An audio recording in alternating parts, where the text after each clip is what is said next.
I thought I knew every corner of my ranch. But one afternoon, I drove down the back road and saw something I couldn't believe. A massive structure was being built right on my property, and nobody had asked me for permission. The building wasn't small.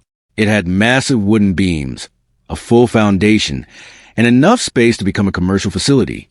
I checked my property line twice. There was no doubt. The construction was happening on my land. I pulled out the survey I'd kept with my property records. The boundary line ran directly through the area where they were building. I looked at Karen and asked a simple question. Who gave you permission to build here?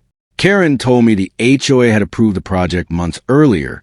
I reminded her that an HOA approval couldn't give them land they didn't own. She insisted there had been an agreement. I asked to see it. Karen opened a folder and started searching through her paperwork. She showed me HOA meeting notes and construction plans, but none of them contained my signature. None of them transferred ownership of my land. I walked the entire boundary to make sure there wasn't some mistake. The fence posts, survey markers, and old property records all told the same story.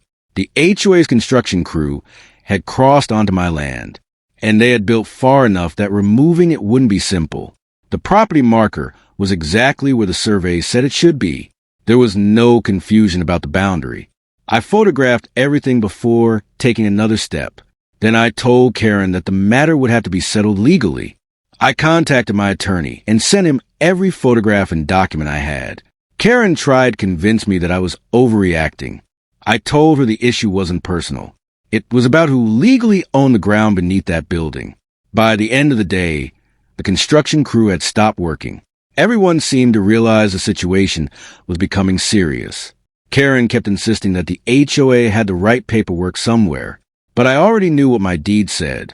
That night, I read my deed one more time from beginning to end. The legal description clearly established a boundary.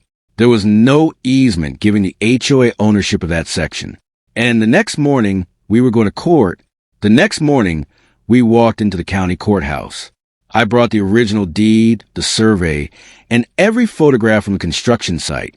Karen arrived with the HOA's attorney and a stack of documents. Neither side expected the judge to examine the property records so closely. The judge began with the most important question: who owned the land? Karen's attorney argued that the HOA had relied on community development plans. My attorney placed my deed and survey before the judge. The courtroom became completely quiet.